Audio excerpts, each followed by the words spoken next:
Kita tanya teman-teman yang lain.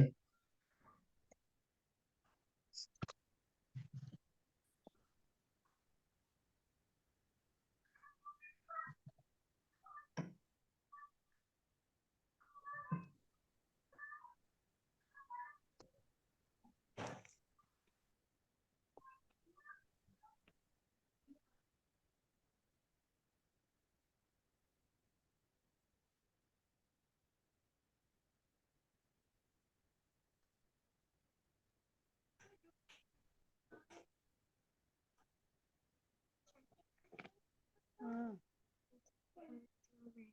Kelihatan loh dek di sini dek. Yang berbeda. Ih, kebesaran.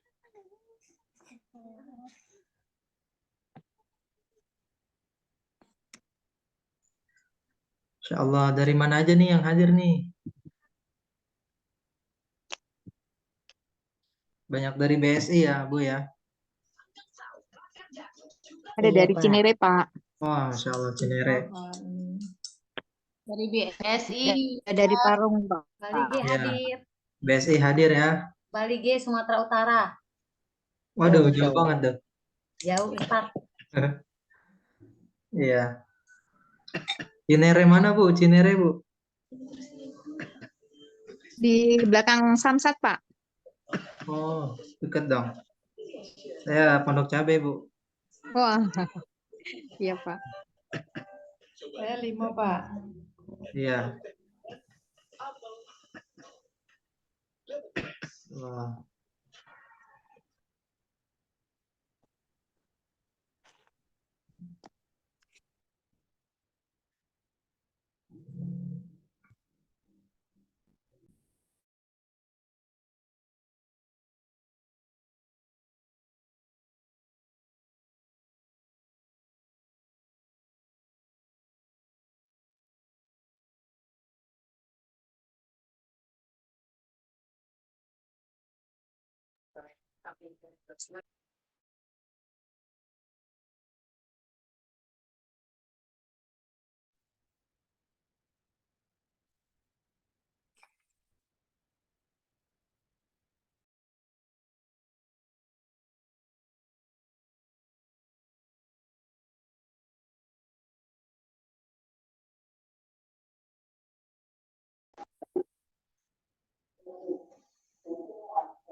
Anissa.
Oke. Bismillahirrahmanirrahim. Assalamualaikum warahmatullahi wabarakatuh. Waalaikumsalam warahmatullahi wabarakatuh. Allah, gimana kabarnya Bapak Ibu semua? Alhamdulillah baik. Ya, Sehat dan Insya Allah kita mulai Bu ya, ya, siap. acara kita pada malam hari ini. Baik, pertama-tama mari kita panjatkan syukur kehadirat Allah yang telah memberikan kita kesempatan beraktivitas hingga malam ini, sehingga kita dapat mengikuti acara kita, yaitu Sekolah Orang Tua. Salawat serta salam tak lupa kita curahkan pada baginda Nabi besar Muhammad Sallallahu Alaihi Wasallam. Waalaikumsalam. Berbicara. Baik, yang pertama-tama saya hormati Bapak Ustadz Khairul Saleh selaku Ketua Yayasan Sahabat Quran, dan narasumber kita yaitu Ayah Irwan Rinaldi yang insya Allah nanti akan membawakan materi kita pada malam hari ini. Ya, baik. Sebelum saya mulai, saya bacakan rundown acara pada malam hari ini. Yang pertama yaitu pembukaan, kemudian yang kedua sambutan oleh kepala sekolah kita yaitu Ustadz Khairul, kemudian sesi pematerian yang akan nanti dibawakan oleh Ayah Irwan Rinaldi. Kemudian ada sesi tanya jawab. Selanjutnya ada dokumentasi acara dan yang terakhir penutup. Oke. Baik. Alhamdulillah di awal Januari kemarin kita sudah melaksanakan kegiatan parenting bersama Ayah Irwan. Alhamdulillah masyarakat sangat antusias. Alhamdulillah Bapak Ibu kemarin sudah dilaksanakan. Dan insya Allah kita akan melanjutkan program ini pada awal Februari ini. Ya, hal ini menjadi penting karena saat ini orang tua menjadi ujung tombak untuk para anaknya. Ya, jangan sampai anak-anak ini dididik dengan cara yang tidak baik sehingga nanti melahirkan generasi-generasi yang kurang baik di masa depan. Ya, semoga dengan program sekolah orang tua ini bisa menjadi solusi untuk kegiatan para orang tua saat ini. Oh iya, sebelumnya ya kita pada acara hari ini, malam ini yaitu sekolah orang tua. Ya Bu ya, sekolah orang tua sebelah sini. Jadi kita yang hadir pada malam hari ini menjadi siswa, ya siswa-siswi, ya yang mana gurunya nanti yaitu Ayah Irwan dan kepala sekolah kita yaitu Bapak Ustadz Khairul Saleh. Oh ya, mungkin ada beberapa Bapak Ibu yang belum tahu bahwa Sahabat Quran bekerja sama dengan Umi Akikah. Ya. Jadi jika ada Bapak Ibu ingin berakikah atau anak Bapak Ibu belum berakikah, maka bisa ya mengadakan akikah di Umi Akikah. Nanti semua peserta yang hadir sampai akhir acara dan mengisi daftar hadir akan mendapatkan voucher diskon sebesar 100 sampai dengan 150.000 dari Umi Akikah ya. Voucher akan dikirim melalui WhatsApp. Jadi Bapak Ibu mengisi presensi kehadiran nanti akan muncul ya di grup, diisi presensi kehadiran nanti akan muncul diskon ya dari WA semua Bapak Ibu. Oke, baik. Kita masuk ke acara pertama yaitu pembukaan. Kita buka acara pada malam hari ini dengan mengucapkan basmalah bersama-sama. Bismillahirrahmanirrahim. Kemudian selanjutnya yaitu kita lanjut ke acara berikutnya, sambutan oleh kepala sekolah kita yaitu Bapak Khairul Soleh. Ya, kepadanya dipersilahkan. Baik, terima kasih. Assalamualaikum warahmatullahi wabarakatuh. Waalaikumsalam warahmatullahi Assalamualaikum ala nabiyina Muhammadin wa ala alihi wa sahbihi ajma'in. Amma ba'du. Selamat malam dan salam sejahtera untuk kita semuanya, Bapak Ibu, Ayah Bunda sekalian. Selamat datang ya, selamat bergabung di Sekolah Orang Tua yang malam hari ini adalah kelanjutan atau follow up dari program kuliah umum perdana Sahabat Quran 1 bulan yang lalu ya. Bagi yang belum nonton podcastnya bisa dibuka di channel Saku TV, kemudian nanti bisa disimak pengantar program Sekolah Orang Tua. Dan alhamdulillah di acara perdana ini Ayah Irwan sudah bergabung bersama kita semuanya, dan insya Allah nanti akan memberikan banyak sekali ya masukan, nasihat, pelajaran, pengalaman, sharing tentang pola pengasuhan anak. Dan menariknya lagi, baru tadi siang saya baca juga di antara 77 cabang iman dalam kitab Syu'abul Iman karya Imam Baihaqi, salah satu cabang iman itu adalah mendidik anak. Ya. Ternyata yang kita pelajari malam hari ini bukan sekedar pola pengasuhan atau parenting biasa, tapi ketika kita resapi, kita jalankan sesuai dengan petunjuknya, maka akan menjadi bagian dari kesempurnaan iman kita ternyata. Jadi Bapak Ibu sekalian, insya Allah Sekolah Orang Tua kita arahkan, niatkan ke sana, karena ketika kita pelajari di antara 77 cabang iman adalah mendidik anak-anak kita. Ya, mudah-mudahan Sekolah Orang Tua bisa bermanfaat untuk kita semuanya.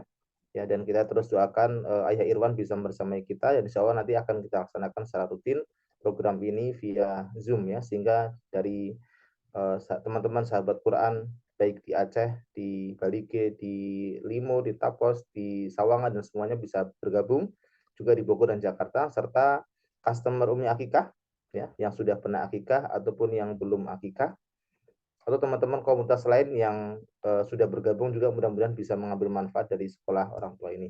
Terima kasih, semoga bisa menyimak sampai akhir ya, dan kita bisa terus mengikuti program ini hingga nanti bisa mendapatkan manfaatnya. Demikian, Assalamualaikum warahmatullahi wabarakatuh. Waalaikumsalam warahmatullahi wabarakatuh. Terima kasih Bapak Kepala Sekolah kita, Bapak Khairul. Ya, baik. Selanjutnya kita melangkah ke acara selanjutnya, yaitu acara inti kita, yaitu Sekolah Orang Tua yang akan disampaikan oleh Bapak Guru Ayah Irwan. Ya. Assalamualaikum Ayah. Waalaikumsalam warahmatullahi wabarakatuh. Gimana kabarnya? Ya. Alhamdulillah sehat, izin Allah sehat. Alhamdulillah. Insyaallah. Baik. Adnan. Sudah siap Ayah ya? Kira-kira. Insyaallah. Oke, kalau begitu kepadanya kami persilakan. Baik. Bismillahirrahmanirrahim. Assalamualaikum warahmatullahi wabarakatuh. Alhamdulillah, segala puji dan syukur kita kepada Allah Subhanahu wa taala, dan salat salam kepada Rasulullah Muhammad sallallahu alaihi wasallam. Ustaz Khairul yang dimuliakan Allah Subhanahu wa taala, Ustaz Adnan dan Ibu dan Bapak semua, Ustaz Uzazah semua. Yang pertama adalah saya menyampaikan rasa bahagia yang sangat luar biasa karena mulainya berjalan School of Parenting ini, sekolah orang tua ini, karena ini adalah sebuah ide yang luar biasa sebenarnya Bapak dan Ibu, karena agak susah kita nanti mengasuh dan didik anak-anak kita kalau kita tidak menambahnya dengan pengetahuan tentang diri kita dan tentang anak-anak. Ayah dan Bunda, mudah-mudahan kita dimudahkan oleh Allah SWT. Kita nanti akan berdiskusi dari bulan ke bulan beberapa tema, beberapa hal-hal yang bersangkut paut dengan persoalan pengasuhan. Sebenarnya kita tidak hanya membahas persoalan pengasuhan sebenarnya Bapak dan Ibu, tapi kita juga membahas persoalan pernikahan, karena pengasuhan dan pernikahan itu menjadi sesuatu yang nggak bisa dipisahkan, gitu. Banyak sekali Ustadz Adnan orang gagal dalam pengasuhan itu karena pernikahannya gagal, gitu ya, atau pernikahannya bermasalah. Sebenarnya pengasuhannya nggak ada masalahnya sebenarnya, tapi karena pernikahannya bermasalah nanti dampaknya kepada pengasuhan.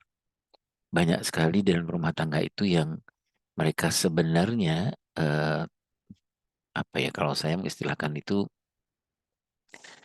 mereka serumah tapi nggak sejiwa sebenarnya.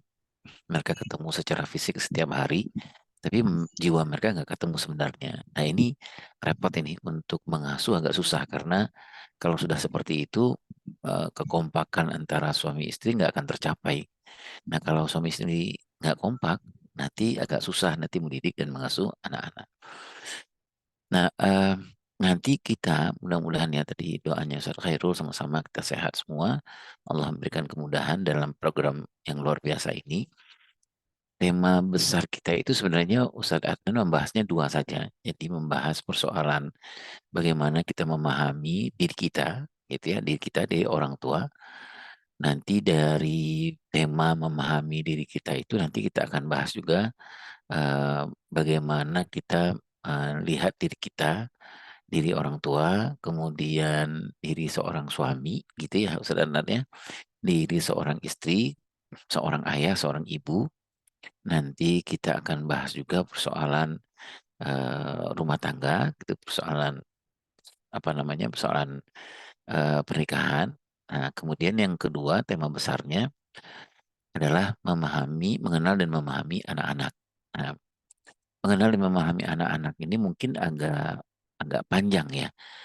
Nanti kita akan detailkan persoalan misalnya konsentrasi kita kepada anak, mengenal dan memahami anak 0 sampai 7 tahun. Nah, 0 sampai 7 tahun itu nanti kita akan bagi lagi Ustadz Adnan menjadi 0 sampai 2 tahun, nanti 3 tahun sampai 7 tahun ya. Di masing-masing tahap perkembangan tadi itu kita akan bahas semua aspek perkembangan. Misalnya di umur 0-2 tahun itu aspek perkembangan spiritualnya seperti apa, nah, kita perlu mengenal dan memahaminya. Aspek perkembangan sosialnya, emosinya, intelektualnya seperti apa. Dan kemudian apa yang harus kita lakukan dengan semua tahap-tahap perkembangan itu.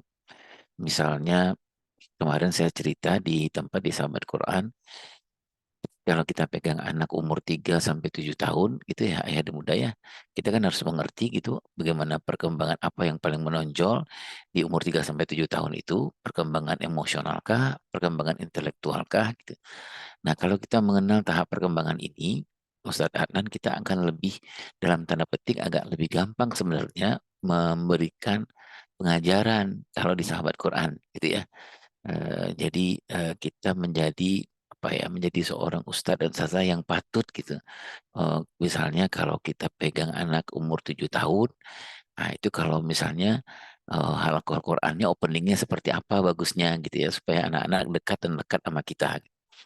Kadang-kadang ya Bapak dan Ibu ya, ini pengalaman di luar saja gitu.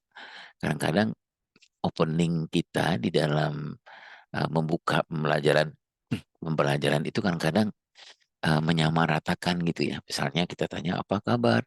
Alhamdulillah, Allahu Akbar, apa gitu.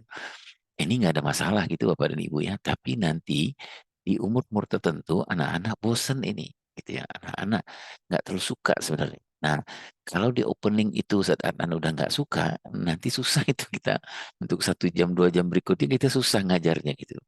Karena anak-anak sudah apa ya, dia tidak lagi berpikir dengan sistem limbiknya di otaknya ini, tapi berpikir dengan batang otaknya. Jenuh gitu ya. Kenapa? Karena nggak nyambung antara ustadz dengan ustazah dengan muridnya, dengan santrinya nggak nyambung. Termasuk juga Ustadz Adnan, kenapa kita harus mengenal tahap perkembangan anak-anak itu, supaya kita bisa memperlakukan 5 aspek yang kemarin kita bahas, bulan kemarin kita bahas di Sahabat Quran. Misalnya bagaimana memperlakukan aspek emosional buat anak-anak 10 tahun ke atas misalnya. Bagaimana memperlakukan aspek atau potensi atau fitrah apa ya, intelektual kalau anak-anak, misalnya ada anak-anak yang belajar Al-Quran di Sahabat Quran itu kelas 3 gitu, kelas 4 SD misalnya. Itu kan berbeda ya, cara kita menanganinya pasti berbeda. Nah, nanti Bapak dan Ibu di usia 0 sampai 2 tahun kita khususkan bahas itu satu episode, nanti kita bahas lagi usia 3 sampai 7 tahun. Ustadz Adnan, setelah itu kita bahas nanti usia 7 sampai usia 10 tahun. Kita bahas lagi usia 10 sampai 15 tahun. Nah, setelah itu kita bahas lagi bagaimana mengasuh mendidik anak laki-laki dan anak perempuan. gitu ya Bunda ya. Jadi misalnya kalau di sahabat Quran itu bagaimana caranya mengapresiasi, mengasuh dan mendidik anak laki-laki atau anak perempuan yang belajar Al-Quran di sahabat Quran gitu ya. Biar gitu ya mereka belajar Al-Quran dan ke laki-laki dan keperempuanannya, fitrahnya juga terjaga. Itu mungkin ayah bunda yang nanti kita bisa diskusikan gitu ya. Mudah-mudahan Allah memberikan keberkahan, kemudahan. Kita ketemu setiap bulan. Nah nanti mungkin ada PR-PR ya sedikit ya Bapak dan Ibu ya, nggak apa-apa ya PR. Setiap pertemuan mungkin mudah-mudahan bulan depan kita ada PR-nya. Dan saya kemarin sudah mengusul ke Ustadz Khairul kalau nanti setelah ini, misalnya episode yang pertama ini, kalau ada yang teman-teman tanyakan, kita nggak bisa via Zoom, teman-teman bisa kumpulkan atau ke siapa gitu misalnya ke Ustadz Adnan, ke siapa PJ-nya gitu Ustadz Khairul ya. Nanti kirim ke WA saya. Nah, gitu saya jawabnya pakai voice note. Gitu ya Bapak Ibu ya. Jadi Alhamdulillah sudah disiapkan. sudah siapkan ya. Oke. Ya. Oke. Baik. Nah, kita saya izin Pak Ustadz Khairul untuk kita memulai diskusi kita ini dengan judulnya adalah soal paradigma ya.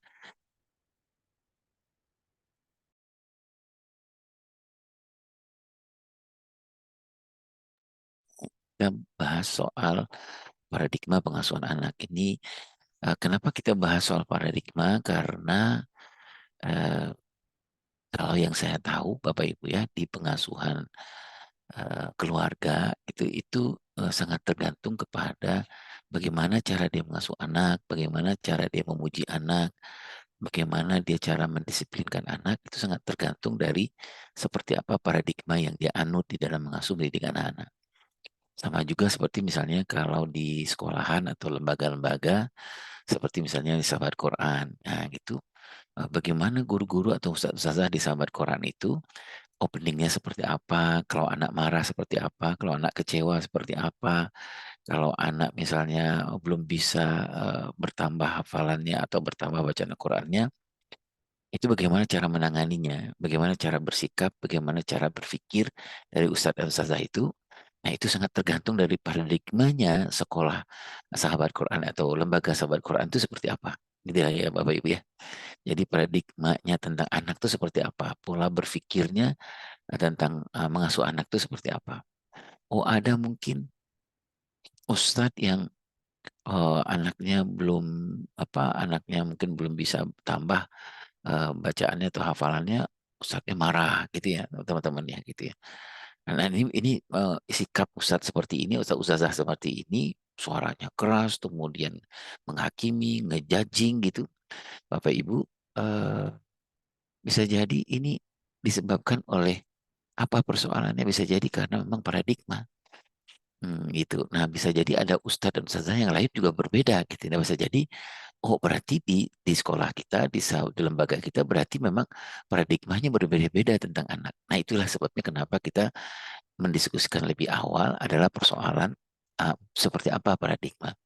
Dan nanti Bapak dan Ibu, saya berharap juga nanti ke Ustadz Khairul dan kawan-kawan semua, nanti kita akan membuat dari hasil pertemuan kita hari ini, kita akan membuat mungkin paradigmanya pengasuhan sahabat Quran itu seperti apa gitu Bapak Ibu ya. Gitu ya, seperti misalnya openingnya seperti apa. Saya yakin ini sudah dilakukan di sahabat Quran gitu. Openingnya seperti apa, bridgingnya seperti apa, kalau anak sedih seperti apa nanganinnya, kalau anak marah seperti apa gitu. Nah kalau orang nanti tanya seluruh sahabat Al-Quran itu sama gitu ya. Kalau sama berarti memang paradigma ini sama. Kalau seluruhnya cabang-cabang, oh di dalam satu sahabat Quran aja berbeda, berarti memang paradigmanya kita belum sama gitu. Kemudian ayah dan bunda, kalau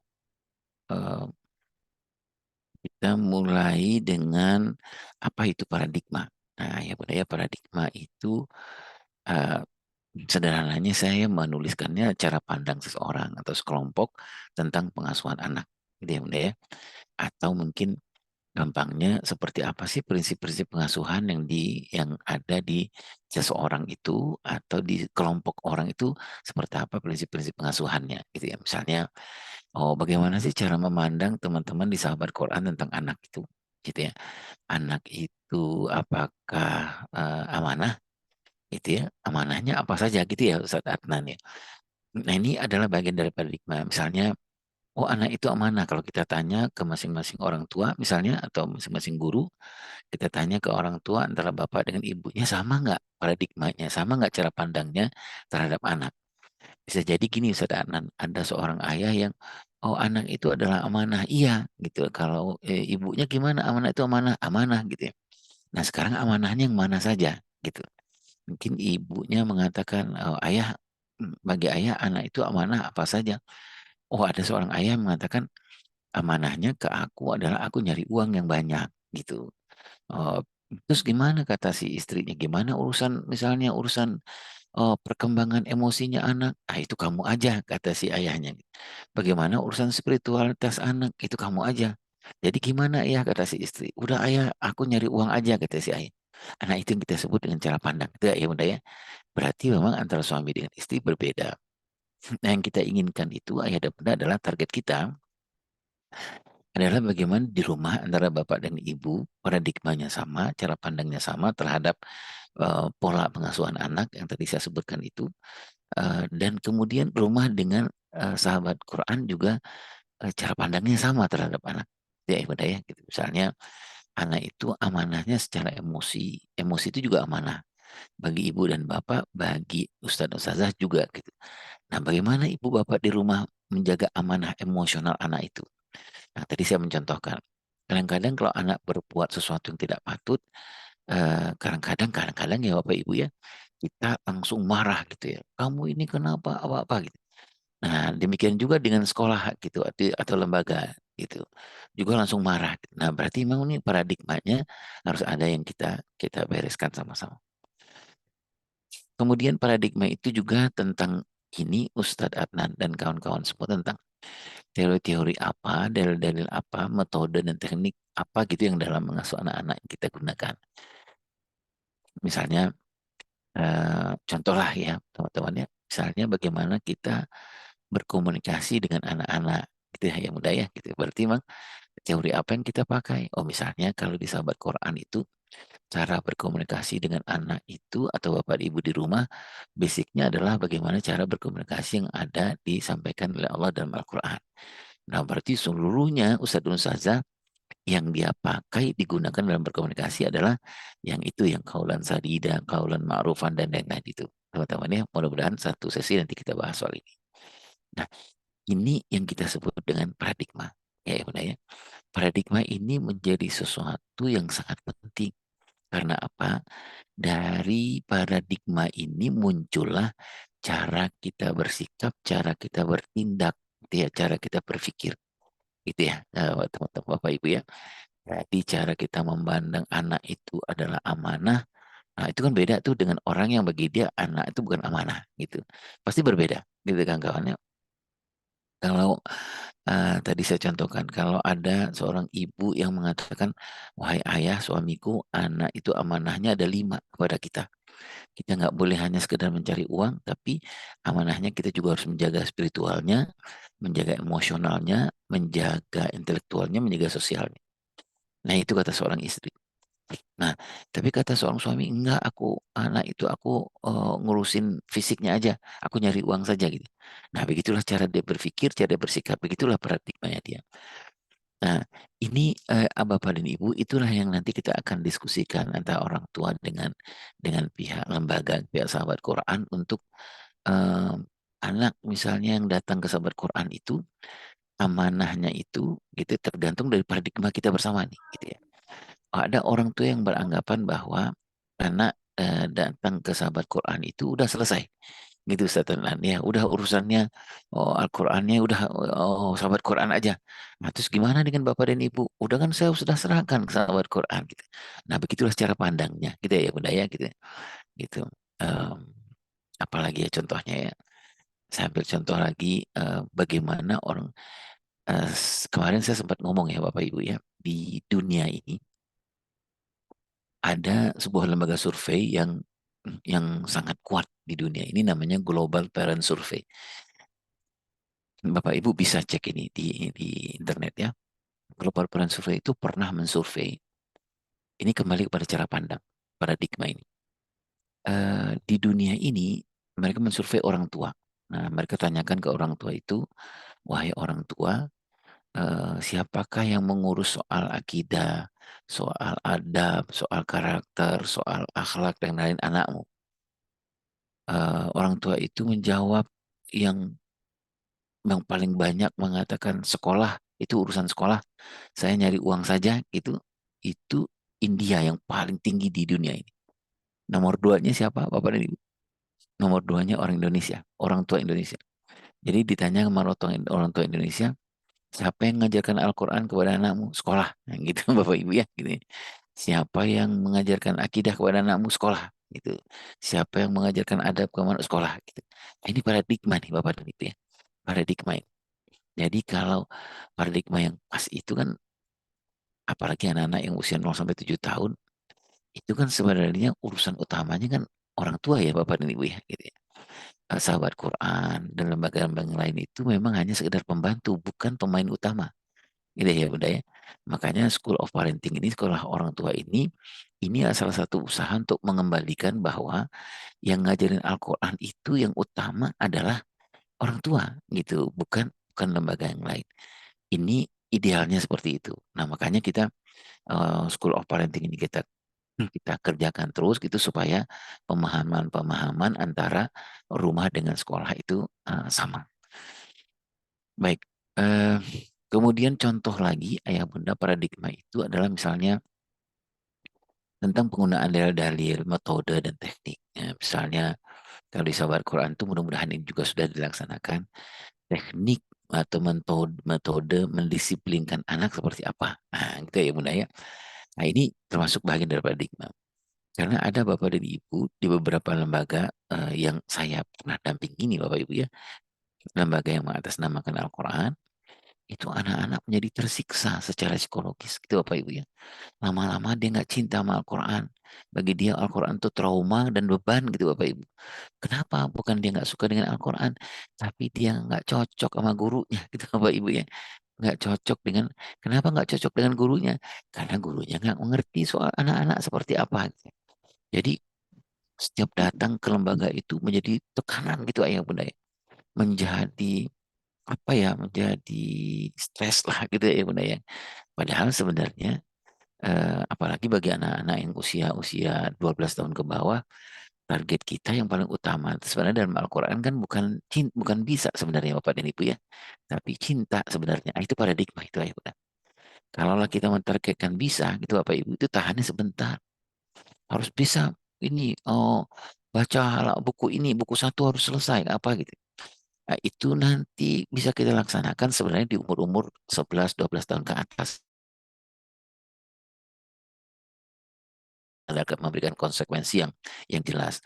Tapi bagi anak-anak yang usia 8 tahun ke bawah itu, target utamanya yang saya tahu nih Bapak Ibu adalah bukan bisa sebenarnya, tapi adalah cinta. Anak itu paradigma. Paradigma ya Bapak Ibu ya. Baik. Kemudian ini contoh saja, apakah pokok masalah dalam pengasuhan anak? Nanti kalau kita mau nanya paradigma itu apa saja sih Ayah Irwan? Pokok masalah gitu ya. Teori-teori dalil-dalil yang perlu dipakai dan dibangun dalam pengasuhan anak. Misalnya para ulama menyebutkan masing-masing tahap perkembangan itu ada dalilnya gitu Bapak Ibu ya. Ada acuan-acuannya, ada metode-metodenya gitu. Saya ngambil contoh lah, nanti kita diskusikan ini. Misalnya anak di usia 0 sampai 2 tahun itu apa itu gitu yang harus kita lakukan? Ada nggak rujukannya gitu ya udah ya? Oh pasti ada gitu ya. Kemudian metode-metode yang perlu dipakai dan direkayasa dalam pengasuhan anak itu apa saja? Itu bagian dari paradigma. Apa teknik-teknik yang perlu dipakai dan direkayasa dalam pengasuhan anak-anak kita seperti apa? Itu adalah bagian dari paradigma. Nah, Bapak dan Ibu, saya sampai di sini dulu sebelum kita melanjutkan kepada mengapa perlu paradigma baru dalam pengasuhan. Nah, ada mungkin Ustadz Anan 1 atau 2 orang yang mau berdiskusi, silakan. Baik, Ayah. Kira-kira ayo dari Bapak Ibu, siapa yang ingin berdiskusi, punya pertanyaan, atau ada kendala apa? Ya, silakan Bapak Ibu.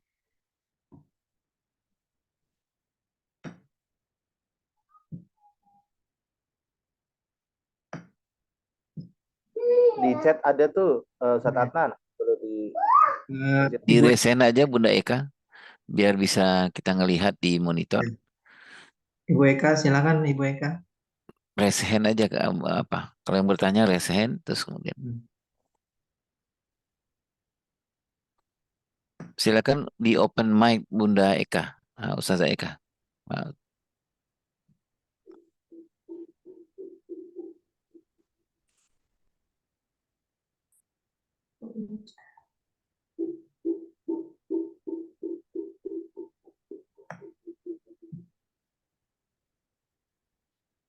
Oke, baik. Ini ada pertanyaan dari Givom. Ayah, bagaimana cara berperan sebagai orang tua dalam mendidik agama di lingkungan keluarga di rumah? ya, teman-teman, saya berharap sebenarnya pertanyaannya apa yang kita bahas dulu ya, gitu teman-teman ya. Nanti pertanyaan ini maksud saya supaya apa yang saya jelaskan tentang paradigma ini dulu kita selesaikan, ya teman-teman ya. Nah, nanti baru yang itu. Nanti kita catat itu Ustaz Adnan pertanyaan itu, pertanyaan yang tadi ditanyakan. Mudah-mudahan nanti Gimana? di pembahasan berikutnya kita bahas. Nah, berharap gini teman-teman, kenapa Ini saya kan terus mulai buka video. tanya jawab ini supaya apa yang saya bahas tadi itu kita selesaikan dulu, ya. Yang kita bahas tadi itu dulu aja pertanyaannya, ya tentang paradigma. Gitu. Makasih banyak tadi pertanyaan Ustadz Anan bisa dicatat ya. Nanti kita jawab pada pas Videonya dimulai. pembahasan bab. Oh, nggak usah video.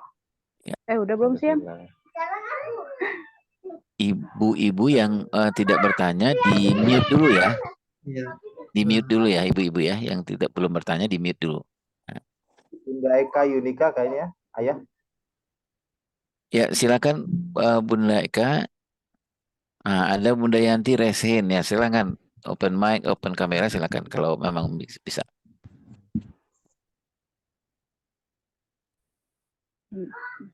Halo? Ini udah belum sih? Bunda Yanti di mic-nya belum nyala. Ayah, ini udah belum sih ya? Oh, udah. Sepertinya Bu Bu Eka Yanti mau silakan tanya, Bunda Ustaz. Yanti. Silakan. Ini Bunda Yanti Resen nih. Ya enggak? Pan.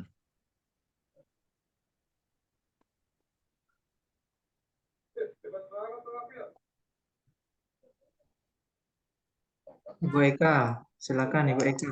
Oke. Paradigmanya tentang kalau kayak zaman nol ke zaman sekarang itu kan berbeda tuh parentingnya gitu. Terus kan kadang kan kita kan sebagai orang tua pengennya kan tidak seperti yang dulu dialamin pas kita masih kecil itu, bagaimana biar tidak emosi, terus yang terjadi di kita waktu kecil tidak terulang ke anak-anak kayak gitu. Halo? Ya, baik Bunda Eka. Makasih Oh, banyak ya. kedengeran ya? Iya. Makasih Soalnya saya banyak. maksudnya kan pengennya tuh ke anak-anak tuh sesuai gitu step by step-nya, tapi kadang-kadang suka kalau lagi kelepasan suka emosi ke bawah, jadinya nyesel, pas mau tidur suka nangis kayak gitu. Pengennya tuh nggak seperti itu, nggak yang terjadi waktu saya kecil tuh tidak terulang ke anak-anak, tapi kadang-kadang kalau lagi capek apalagi nggak sesuai sama hati, moodnya lagi nggak bagus tuh imbasnya ke anak-anak gitu. Itu bagaimana ya cara biar mengelola biar paradigmanya itu nggak sesuai dengan yang anak-anak gitu, sesuai sama yang step by step parenting zaman sekarang lah intinya gitu, yang sesuai sama agama gitu. Ya, baik. Ya, Baik. baik. Mm-mm. Jadi Bunda Eka, nanti pertanyaan mengelola emosi itu nanti kita bahas ya Bunda Eka ya. Oh iya, Kita ha. bahas dulu tentang paradigma itu apa. Nah, Bunda Oh Eka, iya. saya Mm-mm. jawab dulu yang Bunda Eka tanya tadi. Mm-mm. Kenapa kita menjadi lelah gitu dalam mengasuh? Kalau kita hubungkan dengan apa yang kita bahas barusan, bisa Mm-mm. jadi adalah cara bersikap kita, cara bertindak kita yang tadi Bunda Eka sebutkan, Mm-mm. kadang-kadang emosional, kadang-kadang Iya, mood-moodan gitu ya. iya Bisa mood jadi kalau mood swing. pembahasan yang tadi itu adalah bisa jadi, ayo kita ngelihat cara berpikir kita, cara bertindak kita di dalam mengasuh ini, dasarnya apa dulu. Nah, itu yang kita perlu ya. Misalnya gini, Mm-mm. kita ke paradigma itu kan biasanya bergantung juga kepada ilmu yang kita punya, gitu ya Bunda Eka ya, gitu ya. Mm-mm. Jadi, oh kenapa kita bisa lelah, kenapa kita bisa capek, marah gitu. Iya. Jangan-jangan paradigma kita itu nggak sesuai sebenarnya gitu ya, gitu. Atau Mm-mm. jangan-jangan memang paradigma itu kan kadang-kadang dibentuk oleh pengetahuan ya Bunda Eka ya. Mm-mm. Pengetahuan atau bisa jadi paradigma itu dibentuk oleh juga nilai agama yang kita anut gitu ya. Maksudnya Iya. nilai-nilai pengasuhan yang kita anut gitu. Mm-mm. Nah, kalau saya ini saya batasi dulu jawabannya. Kalau nanti mengelola emosi nanti ya Bunda Eka ya. Iya, iya. Mm-mm. Jadi bisa jadi pertanyaannya dua ke diri kita. Ayo kita tanya, pertama itu adalah kenapa saya kok emosian ya gitu ya. Kenapa saya Mm-mm. suka marah gitu. Oh Iya. bisa jadi gitu Bunda ya. Mm-mm. Kita sebenarnya mengasuh anak, jangan-jangan kita nggak tahu sebenarnya gitu ya. Oh, perkembangan anak seperti apa, emosi anak seperti apa gitu. Sehingga kalau Mm-mm. kita nggak tahu, berarti memang paradigma cara pandang kita tuh memang nggak ada apa ya nggak ada bagaimana saya menyebutnya ya nggak ada yang di dalam paradigma tuh nggak ada basicnya gitu loh Bunda Eka. Misalnya gini, tadi saya sebutkan eh, anak kita misalnya umur 7 tahun gitu Bunda Eka ya gitu ya. Itu yang berkembang apanya gitu ya. Apakah yang berkembang emosinya kah, yang berkembang intelektualnya kah, atau yang berkembang fisiknya gitu. Nah, kenapa kita menjadi capek? Karena kita nggak tahu sebenarnya apa yang berkembang gitu Bunda Eka ya. Misalnya gini Bunda Eka mungkin pernah ngalamin di tahap perkembangan tertentu, di umur tertentu, anak-anak itu kalau kita suruh selalu jawabnya enggak gitu. Oh, makan enggak apa-apa enggak gitu ya. Padahal sebenarnya dia makan juga, maka makannya lebih banyak gitu. Kenapa kita jadi marah, jadi emosi? Karena memang cara pandang kita nggak ngerti sebenarnya bahwa anak umur itu memang lagi senang-senangnya ngomong enggak gitu ya. Nah, kenapa dia senang ngomong enggak? Karena memang Allah sedang di umur-umur itu tertentu itu Allah sedang mencoba anak-anak itu sedang mencoba bagaimana koordinasi antara tangan dengan kaki, kemudian pikiran dengan emosi gitu ya. Kalau kita tahu gitu Bunda Eka, mungkin kita nggak emosi gitu. Nah, itu pertanyaan saya batasi di situ dulu. Nanti pertanyaan Bunda Eka tentang mengelola emosi kita seperti apa. Nah, ini kita runut yang Bunda Eka ya. Nanti kita akan setelah kita bahas paradigma ini, mudah-mudahan satu pertanyaan selanjutnya apa satu sesi berikutnya kita bisa bahas itu. Wallahu a'lam bishawab. Baik, Bu Eka, terima kasih sudah bertanya. Selanjutnya, Iya, Ayah, sama-sama. ada dari kolom komentar dari Ibu Ria. Bagaimana cara menyikapi perbedaan paradigma dengan suami dalam mengasuh anak? Ya, ini menarik nih, Ustadz Adnan. Tadi saya menyebutkan begini, Bapak dan Ibu. Ini nasihat buat diri saya sendiri sebenarnya. Pernikahan dan pengasuhan itu, kalau istilahnya anak muda sekarang tuh bestie, gitu ya. Bestie itu susah dipisahkan ya. Gitu ya. Jadi kadang-kadang, bukan kadang-kadang, sebagian besar pengasuhan itu sangat ditentukan seperti apa kondisi rumah tangga sebenarnya Ustadz Adnan. Gitu. Nah, ini pertanyaannya adalah kembali yang kita mau lihat sebentar itu jangan ke pola pengasuhan dulu, tapi kita ngelihat dulu ke pernikahan kita, gitu ya, keadaan rumah tangga kita seperti apa. Saya mau mengatakan ini, Ustadz Adnan, menjawab pertanyaan dari Bunda ini adalah ini bukan persoalan hubungan kita dengan anak, tapi adalah persoalan hubungan kita dengan pasangan, gitu ya. Bisa jadi antara kita dengan pasangan belum selesai urusan-urusan yang esensi. Ada 3 hal yang paling penting. Yang pertama bisa jadi memang paradigmanya berbeda, gitu ya. Bisa jadi prinsip pengasuhannya antara suami dengan istri berbeda. bisa jadi pola pengasuhannya belum pernah terdiskusikan, gitu ya. Pola pengasuhan ini sederhananya Ustadz Adnan adalah misalnya bagaimana anak membangunkan anak di pagi hari itu pola itu ya teman-teman ya. Dan yang ketiga bisa jadi mengasuh anak di roadmap-nya gitu ya antara anak laki-laki dan perempuan belum pernah juga didiskusikan. Nah kalau saya kenapa terjadi pola paradigma yang berbeda gitu antara suami dengan istri? Ayo pertama kita lihat jangan ke persoalan pengasuhannya lebih dahulu, tapi cek dulu rumah tangga kita, gitu ya Bunda ya. Yang paling gampang itu masihkah kita serumah dan sejiwa, itu paling penting itu teman-teman ya. Masihkah ada kekompakan kita dalam mengasuh? Apakah prinsip pengasuhan kita sama atau tidak? Gitu ya Bunda ya. Nah itu jawaban saya. Jadi kita mungkin cek dulu ke pernikahan, gitu ya. Kalau boleh detail lagi sedikit Ustadz Adnan, yang kita perlu cek itu adalah biasanya di 5 tahun awal pernikahan. Nah, di 5 tahun awal pernikahan itu sangat menentukan seperti apa pernikahan, tahapan-tahapan pernikahan selanjutnya. Di 5 tahun awal pernikahan itu yang kita perlu periksa adalah apa yang Allah sebutkan, hunna libasul lakum wa antum libasul lahunna, gitu. Sudahkah kita antara suami istri, suami itu adalah penutup aibnya istri, istri penutup aibnya suami. Nah, ini kita sudah bicarakan belum? Gitu ya. Misalnya tentang sikapnya suami, karakternya suami, sikap dan karakter buruknya istri, gitu ya. Kita udah bicarakan belum? Gitu. Dalam rangka apa ini? Dalam rangka nanti di 5 tahun tahap berikutnya, ketika Allah mengamanahkan anak, kita sudah tidak lalu bermasalah gitu Ustaz Anan antara suami dengan istri.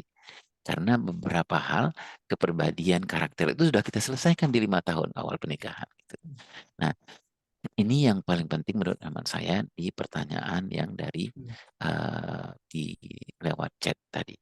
Iya. Makasih Mbak Ibu yang bertanya. Wallahu Iya. a'lam bishawab. Barakallahu fiik. Baik. Terima kasih. Ibu Ria sudah terjawab ya kira-kira pertanyaannya. Insyaallah.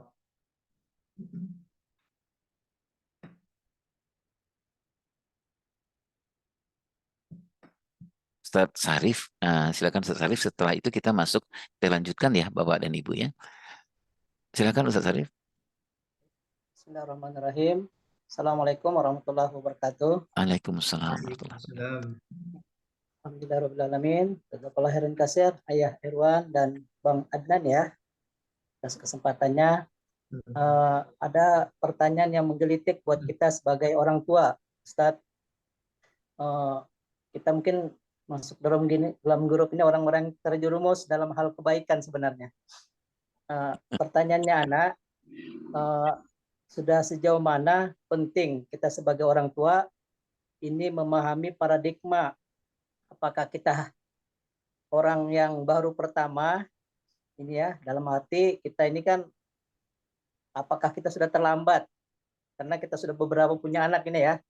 Kalau anak sudah 3 orang anaknya diamanahin, karena penting bagi kita jangan sampai kita nanti berjalan terus, anak juga berjalan tapi tidak tahu arah kita mau kemana. Mungkin kita sebagai ayah, orang tua, mungkin langkah-langkah yang terpenting, paradigma yang kita bawa ke anak kita, ini benar-benar satu misi Ustadz. Satu misi, sehingga kita nanti siap menghadapi tantangan dalam mengasuh anak. Karena setiap anak itu beda-beda otaknya Ustadz, sehingga kita bisa mendekatannya dari mana. Mungkin langkah-langkah kita Ustadz, kiat-kiat kita sebagai orang tua, karena setiap anak mungkin beda untuk memahami mereka. Baik Ustadz. Baik. Ustadz Syarif di mana Ustadz? Di Kalimantan Utara ya? Tarakan ya, Masya Allah ya. Tarakan ya. Mudah-mudahan bisa berkunjung lagi ke Tarakan. Ustadz Syarif, jadi memang betul yang Ustadz Syarif sampaikan. Jadi kita anak-anak itu tumbuh kembangnya seperti argo taksi Ustadz Syarif ya. Gitu. Jadi dia jalan terus gitu, mau bapak ibunya siap nggak siap, mau ustadz ustazahnya nggak siap, itu urusan lain. Jadi dia jalan terus gitu, umur jalan terus, di usia dini dia harus mendapatkan ini tapi dia nggak dapatkan gitu Ustadz Syarif ya. Di usia 7-10 tahun dia harus dapatkan ini gitu. Apa sebabnya? Yang kita bahas sekarang ini yang Ustadz Syarif sampaikan tadi itu. Memang paradigmanya orang tua tidak bernandaskan itu. Jadi ketika mengasuh anak itu nggak tahu ini pakai apa nih sebenarnya gitu Bapak Ibu ya gitu. Oh, anak 0 sampai 7 tahun harusnya dilakukan apa gitu. Yang kita tahu adalah ya udahlah sebagai bapak dan ibu kita aja zaman dahulu gitu ya.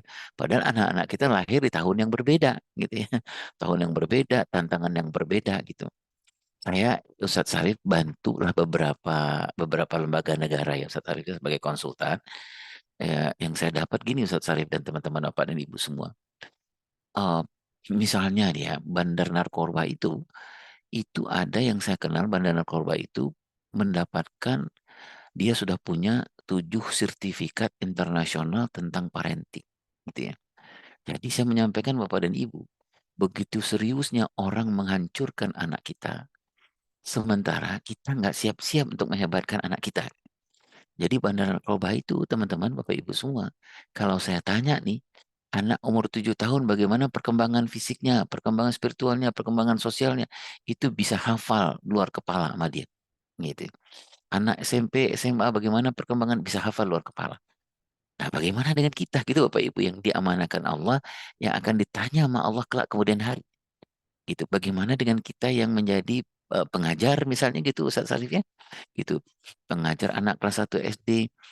Tahu nggak kita tentang perkembangan spiritualnya seperti apa? Kenapa openingnya harus seperti itu gitu ya Ustaz Sarif ya.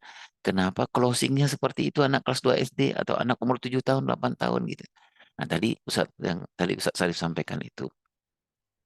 Orang yang menghancurkan anak kita itu dia sangat-sangat serius. Saya pernah bantu salah satu kementerian di Republik kita ini, di Kementerian Kominfo lah gitu Bapak Ibu ya, gitu. Saya tahu betul ada sebuah perusahaan dari sebuah negara gitu yang memproduksi games gitu games. Nah di produksi games itu di pabrik itu ada 2 orang profesor yang ahli betul soal anak. Nah gitu Ustaz. Bayangkan 2 orang profesor ahli soal anak bikin games gitu ya. Jadi saya mengatakan pada Bapak Ibu sesuai yang tadi yang disampaikan oleh Ustaz Sarif adalah ini adalah masa yang nggak bisa lagi kita ngasuh anak kita dengan asal-asalan gitu ya Bapak Ibu ya, dengan tidak tanpa ilmu gitu ya. Kenapa? Karena orang lebih yang menghancurkan anak kita jauh lebih hebat dari yang sangkaan dari kita. Nah Ustaz Sarif, mudah-mudahan ya apa yang dilakukan oleh Ustaz Khairul Saleh ini di Sahabat Quran, kita nanti akan ketemu insya Allah Ustaz Sarif ya. Nanti setiap bulan kita akan ketemu, nanti kita akan diskusi gitu. Nah, sampailah nanti kita yang Sarif sampaikan tadi itu apa tahapannya. Nah, sekarang kita bahas dulu semuanya tentang paradigma gitu Ustaz Sarif ya. Nanti tahapan-tahapannya kita bisa bahas pada pertemuan-pertemuan berikutnya. Baik, Ustaz Sarif itu mungkin yang bisa saya jawab. Jazakallah khair. Nah, saya izin kepada teman-teman semua untuk kita lanjutkan ini. Itu ya Ustaz dan ya. Sekarang mengapa ya Afwan, mengapa perlu paradigma baru dalam pengasuhan? Nah, boleh teman-teman tulis sedikit di kolom chat masing-masing kenapa perlu paradigma baru dalam pengasuhan. Gitu. Ada paradigma lama, ada paradigma baru kan gitu ya teman-teman ya. Gitu. Boleh jawabnya pendek, boleh saya baca sedikit teman-teman. Misalnya paradigma lama anak ditabok, anak di apa gitu teman-teman. Nah, menyesuaikan zamannya, Masya Allah. Nah, ada lagi yang ini pendek aja, nggak apa-apa, teman-teman. Karena zaman berkembang, Masya Allah, makasih banyak, Mbak Eka. Anak harus pinter, menilai sesuai perkembangan zaman, kasih banyak. Kalau ngomong kasar dicabein. Iya, agar sesuai dengan tumbuh kembang anak Gen Z. Ya baik, makasih banyak Bapak dan Ibu semua ya. Mengikuti fitrah anak, Masya Allah, biar kompak, Masya Allah. Karena Masya Allah mendekatkan diri orang tua anaknya. Baik, baik, makasih banyak. Teman-teman, ini makasih banyak ya, kita interaktifnya luar biasa. Jadi Bapak dan Ibu yang melakukan semua jawabannya Masya Allah gitu. Kenapa kita butuh paradigma baru? Karena memang orang anaknya udah berbeda gitu ya. Dulu Bapak dan Ibu, saya di kampung sekian puluh tahun yang lalu, eh, TV itu cuma satu, TVRI gitu ya. Dan itu hitam putih. Dan boleh nontonnya itu di rumah saya nggak ada. Karena saya tinggal di Gunung nggak ada. Boleh nonton itu di kecamatan. Jadi saya harus ke kecamatan itu jalannya sekian jam. Jadi sampai di kecamatan tuh udah malam udah nggak ada lagi gitu Bapak Ibu ya. Karena di kecamatan itu nggak ada listrik, adanya aki. Nah akinya udah habis, jadi nggak ada lagi yang mau ditonton gitu ya Bapak Ibu ya. Eh, Sekarang anak-anak kita TV-nya nggak satu, Bapak Ibu ya. TV-nya banyak. Dan lagian anak kita juga nggak sekarang nggak suka lagi nonton TV, karena nonton TV itu bisa jadi di ruangan tengah. Sekarang TV itu ada di genggamannya gitu Bapak Ibu ya. Gitu ya.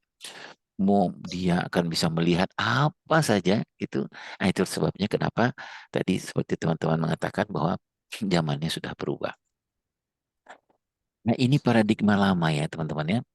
Paradigma lama itu ini ibaratnya apa ya, tempat air gitu minum itu. Kalau dulu itu kan kita cekokin gitu ya Bapak Ibu ya ke anak-anak ya gitu ya.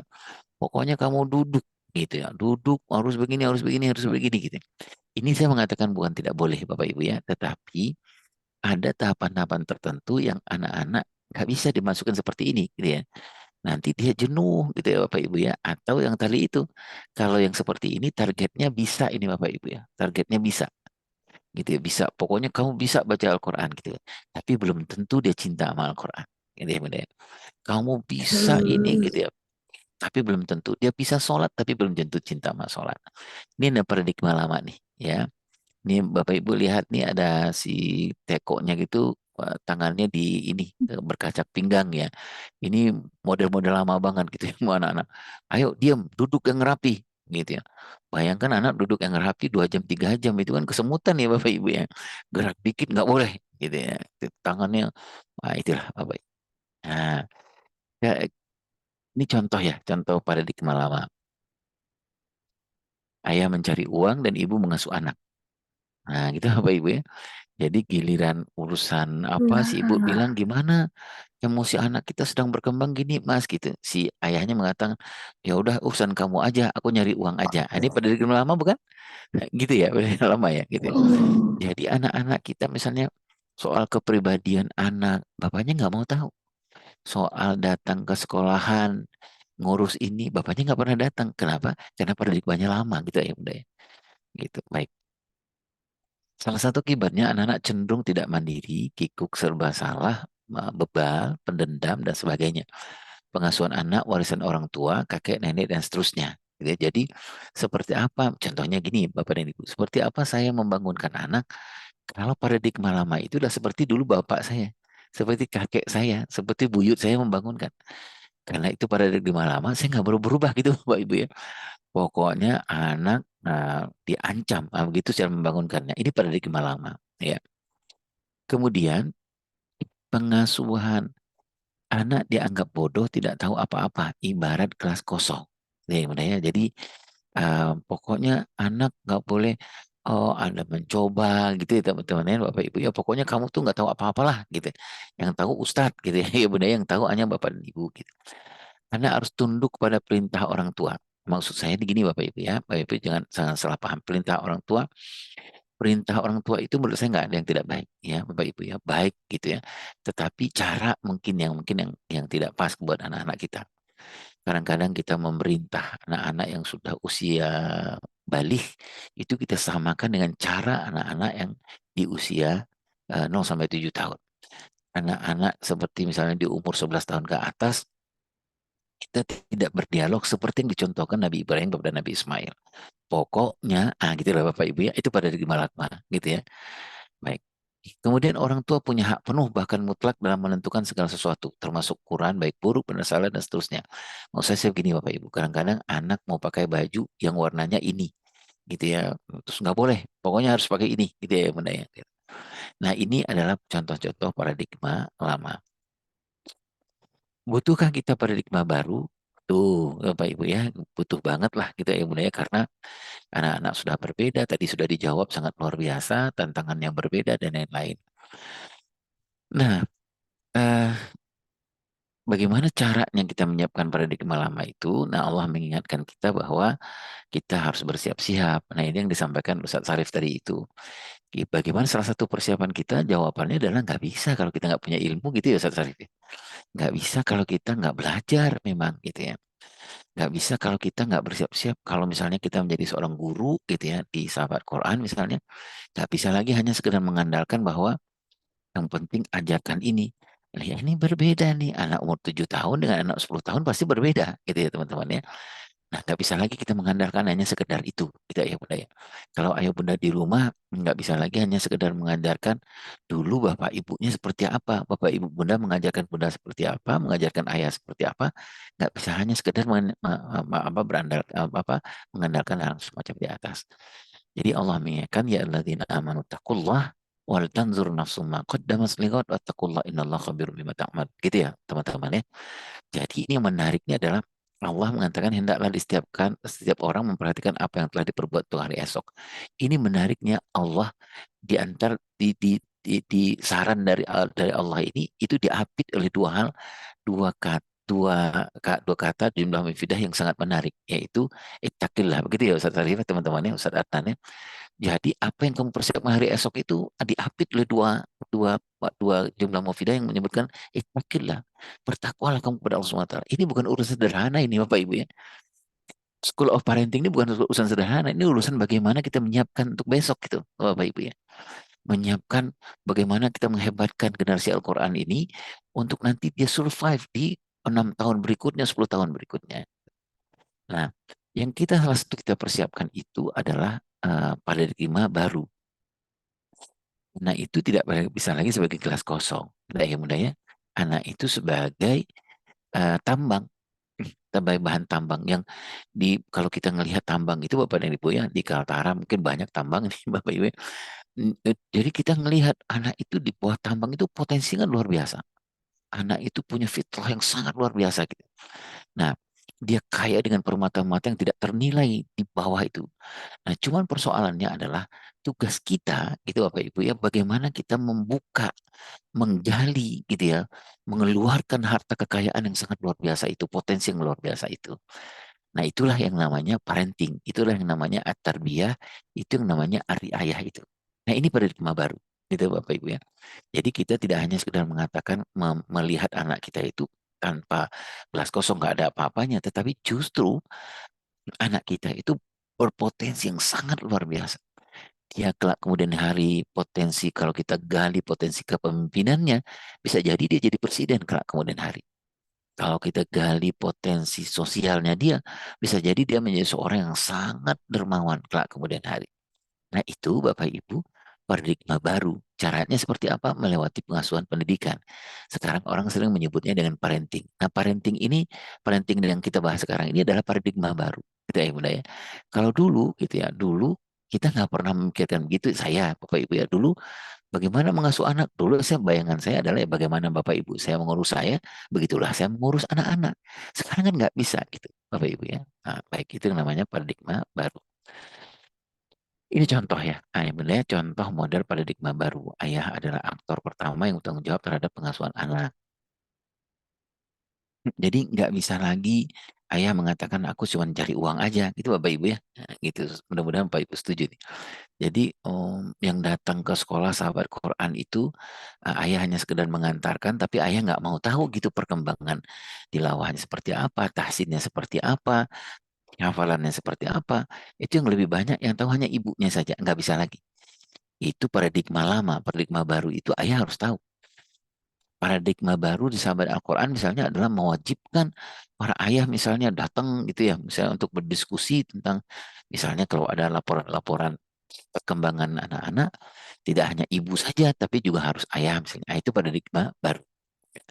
Jadi Bapak dan Ibu seperti misalnya paradigma baru itu misalnya parenting dalam Islam, ayo kita gali sama-sama gitu. Seperti misalnya bagaimana pola Nabi Ibrahim kepada anaknya, maaf bagaimana pola Lukman, ayah Lukman melatih kepada anaknya dan lain-lain. Baik, jadi saya lanjutkan lagi. Nah ini paradigma baru juga nih Bapak dan Ibu ya. Bagaimana mengasuh anak laki-laki, berbedakah mengasuh anak laki-laki dengan mengasuh anak perempuan? Pasti berbeda. Kenapa di sahabat Al-Quran misalnya kita bedakan tentang kelas laki-laki dan kelas perempuan terutama di usia-usia prabalik mereka gitu ya teman-teman. Kenapa? Karena memang roadmap pengasuhannya mengendaki memang seperti itu ya Bapak Ibu ya, anak laki-laki itu memang harus kita latih ke laki-lakiannya gitu. Kenapa memang umur 8-14 tahun tuh 10 sampai 15 tahun itu kita bedakan betul anak laki-laki dan perempuan stimulasinya, karena memang alasan kita anak laki-laki dan perempuan hormonnya sedang tinggi-tingginya gitu Bapak Ibu ya gitu ya. Jadi itulah sebabnya. Itu paradigma baru. Nah, itu cara paradigma baru. Baik. Nanti Ayah dan Bunda tentang roadmap pengasuhan bagaimana mendidik anak laki-laki itu masuk masuk insya Allah nanti dalam pembahasan kita dari setiap pertemuan-pertemuan. Misalnya begini, apa yang harus lakukan oleh ibu dan bapak dan guru ustadz dan ustazah kepada anak 0 sampai 7 tahun. Anak laki-laki dan perempuan berbeda, berbeda. Apa yang harus lakukan oleh ustadz dan ustazah ayah dan ibu terhadap anak laki-laki 8-14 tahun, berbeda laki-laki dan perempuan pasti berbeda juga ya Bunda ya. Misalnya begini, kalau contohnya di sekolahan ya Bapak Ibu ya, di sahabat Quran, misalnya ada santri yang umurnya 8 sampai 14 tahun. Nah, kalau di kelasnya anak laki-laki, pasti openingnya berbeda itu dengan openingnya anak perempuan. Kalau openingnya perempuan itu kita lebih banyak mungkin bertanya soal soal anak perempuan tadi siapa yang membuatkan teh manis ayah gitu Bapak Ibu ya gitu. Nah itu kenapa ditanyakan begitu? Karena Rasulullah SAW menyampaikan kepada kita kalau anak perempuanmu terutama harus dikenalkan dengan 4 perempuan gitu Bapak Ibu ya. Di dalam Tarbiyatun Nisa juga seperti itu. Ini saya mengambilkan contoh saja, nanti kita akan bahas di pertemuan-pertemuan selanjutnya. Ini paradigma baru. Paradigma lamanya gimana Ayah Irwan? Kadang-kadang laki-laki dan perempuan itu stimulasinya sama. Sehingga apa? Anak laki-laki ketika dia besar nanti, fisiknya laki-laki, tetapi perkembangan kejiwaannya tidak laki-laki. Gitu ya Bunda ya, gitu. Anak perempuan kita gitu ya, nanti karena tidak terstimulasi dengan pendidikan keperempuanannya, sehingga ketika dia besar dia nggak ngerti gitu Bapak Ibu ya, menjadi seorang ibu seperti apa, menjadi seorang istri seperti apa. Baik, eh, ini juga paradigma baru. Nah, ini kemarin kita bahas nih sedikit ya Bapak Ibu ya. Amanah tumbuh kembang. Nah, amanahnya itu kalau di dalam parenting dalam dalam Tarbiyatul Aulad itu semakin kecil umur anak kita, semakin besar potensi yang Allah berikan. Itu ya Bapak Ibu ya. Jadi kalau anak kita umurnya 0 sampai 7 tahun, berarti semakin besar potensi yang Allah berikan di umur ini. Lebih besar potensi yang Allah berikan di umur dibanding umur 8 sampai 15 tahun. Lebih besar lagi dari umur 15 sampai 21 tahun. Tangkap ya Bapak Ibu ya. Jadi artinya apa? Kalau semakin kecil umur anak-anak kita, kita harus semakin serius untuk mengurus anak. Itu teman-teman ya Bapak Ibu ya. Kenapa? Karena potensinya yang Allah berikan itu semakin besar di umur 07 tahun dibanding 8-15 tahun. Itulah sebabnya kenapa guru-guru yang pegang itu guru PAUD dan TK, kalau di sekolah formal, guru PAUD dan TK itu kalau ditanya dibandingkan guru SD dan SMP, mana yang lebih banyak hafalannya? Harusnya lebih banyak guru PAUD dan TK dibanding guru SD. Gitu Bapak Ibu ya. Dibanding guru SMP. Karena apa? Karena semakin kecil umurnya, semakin besar potensi amanah yang Allah berikan. Gitu ya Bunda ya. Jadi, nah inilah sebabnya Bapak dan Ibu, salah satu sebabnya kenapa anak-anak kita tumbuh di Indonesia ini tidak banyak persoalan. Karena apa? Karena pendidikan kita di rumah dan di sekolah, kalau saya mengamatinya, kita agak sedikit salah kaprah gitu Bapak Ibu ya. Di sekolah kita nih semakin kecil umur anak kita, gurunya semakin tidak berkualitas. Maaf ya Bapak Ibu ya, gitu ya. Harusnya semakin berkualitas. Itu tadi saya sampaikan. Kalau ditanya mana hafalan yang terbanyak guru PAUD atau guru SD, harusnya guru PAUD. Itu Bapak Ibu ya. Tahsinul Qurannya mana yang lebih bagus? Harusnya guru PAUD dan TK. Karena Allah berikan amanah pendengaran, penglihatan, itu yang terbaik dan terbanyak itu ada di usia 0 sampai 7 tahun dibanding usia 8 sampai 15 tahun. Dibanding usia 15 sampai 21 tahun. Nah, di negara kita Bapak dan Ibu, di rumah dan di sekolah, paradigmanya masih paradigma lama, gitu ya Bunda ya. Kadang-kadang guru PAUD, guru TK, kadang-kadang baca Al-Qur'annya nggak begitu lancar. Gitu. Padahal Allah memberikan potensi pendengaran yang terbesar justru di umur itu, gitu ya Bunda ya. Gitu. Nah itulah sebabnya kenapa sekarang di Finlandia, di Prancis dan di beberapa negara yang lain guru PAUD, guru TK itu gajinya lebih besar dari guru SD, lebih besar dari guru SMP, lebih besar dari guru perguruan tinggi, dosen perguruan tinggi. Kenapa? Karena pekerjaannya jauh lebih berat gitu ya. Jadi nggak bisa. Sepanjang di sebuah negara itu guru-guru atau sekolah atau rumah yang berparadigma lama tidak akan susah untuk mendapatkan SDM yang jauh lebih hebat kelak kemudian hari. Sepanjang guru PAUD, guru SD itu gajinya semakin kecil dibandingkan guru-guru di atasnya, semakin guru-gurunya tidak terlatih di usia 0 sampai 7 tahun itu, semakin susah kita mengharapkan anak-anak menjadi orang hebat kelak kemudian hari. Itu ya Bapak Ibu ya.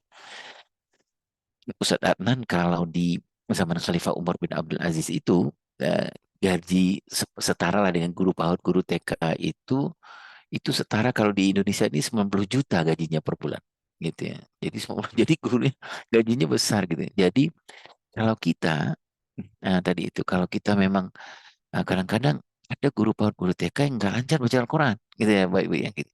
Sementara Allah mengamanahkan pendengaran anak di usia itu dia mampu menyimpan 10 tahun ke depan. Dan dia mampu menyimpan 4.000, 6.000 kata-kata per hari gitu ya Bunda ya. Kalau di rumah punya anak 0 sampai 7 tahun, bapak ibunya nggak suka baca Al-Quran, kemudian anak-anaknya nggak senang, udah nggak pernah dengar Al-Quran, itu berarti kita berkhianat dengan amanahnya Allah, gitu ya Bapak Ibu ya, gitu ya. Nah, oke. Nah, jadi ini adalah paradigma baru nih kawan-kawan ya. Semakin kecil semakin besar. Amanah Allah semakin kecil sah kursi semakin serius, gitu ya Bapak Ibu ya. Tadi semakin serius itu maksud saya tadi itu ya. Mudah-mudahan lah Bapak Ibu ya. Suatu saat nanti negara kita dipimpin oleh orang yang mengerti persoalan ini. Jadi nanti guru gaji, guru PAUD, guru TK itu besar dan nggak bisa asal sembarangan aja mengajar ke PAUD dan TK itu. Gitu Bapak Ibu ya gitu. Mudah-mudahan nanti di sahabat Al-Quran juga kalau yang anak-anak orang-orang yang megang, ustadz-ustadzah megang yang umur-umur 0 sampai 7 tahun itu harus memang guru-guru yang sangat terlatih gitu ya Ustadz gitu ya. Yang memang pemahamannya jauh lebih lebih hebat dari yang megang anak-anak di kelas tinggi. Baik. Nah, ayah bunda yang melakukan SWT ini contoh paradigma baru ini ya kawan-kawan ya. Misalnya bagaimana dengan anak 0 sampai 7 tahun ini paradigmanya ini ya. Ini tahap perkembangannya secara sederhana saya menuliskan ini.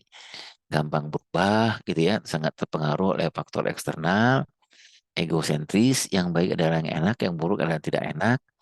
Pendengarannya sedang berkembang yang luar biasa, penglihatan berkembang luar biasa, hati nurani emosinya berkembang sangat luar biasa. Nah, paradigma barunya cara menghebatkan anak 0 sampai 7 tahun dengan perkembangan yang sebelah kiri ini, sebelah kiri kita ya, atau sebelah kanan layar. Caranya gimana paradigma barunya? 3 ini aja Bapak dan Ibu. Kalau punya anak 0 sampai 7 tahun, ada anak didik 0 sampai 7 tahun, 3 aja paradigmanya caranya. Mengarahkan kalau dia salah, kemudian membiasakan kalau dia benar, dan kemudian mencontohkan. Itu aja sebenarnya Bapak dan Ibu. Jadi yang kita urus. Jadi kenapa 0 sampai 7 tahun itu kalau dia salah gitu Bapak Ibu ya kita nggak urus salahnya. Kita urus yang benarnya seperti apa gitu Bapak Ibu ya. Misalnya kalau dia makan minum tangan kiri, jangan kita konsentrasi ke tangan kirinya gitu ya Bunda ya. Kita konsentrasi kepada gitu. Nah itu Allah dan Rasulnya senang kalau kita makan tangan kanan. Nah, kita pindahin ke tangan kanan. Kita contohkan ke tangan kanan. Ini Bapak Ibu, nggak apa-apa Bapak Ibu nanti kita akan bahas ini secara detail di tahap perkembangan ya. Saya mencontohkan aja paradigma baru itu seperti apa. Nah, ini kalau anak-anak yang di usia sekitar 8 sampai 15 tahun. Itu Bapak Ibu ya. 3 nih perkembangannya adalah ini, Bapak Ibu yang sebelah kiri. Nah, ini contoh paradigma baru megang anak 7 sampai 15 tahun.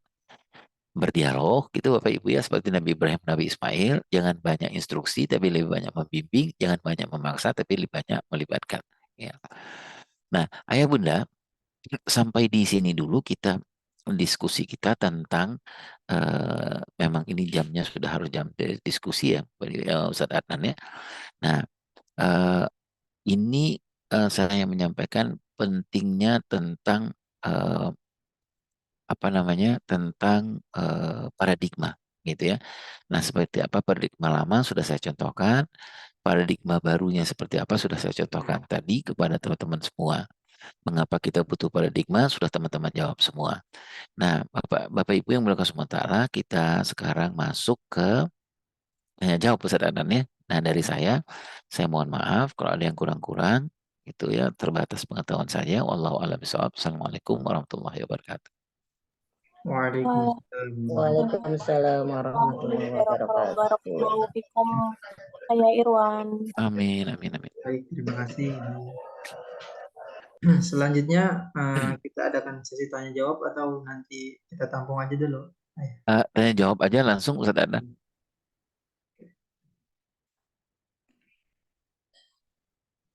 Sudah ada di kolom komentar ya.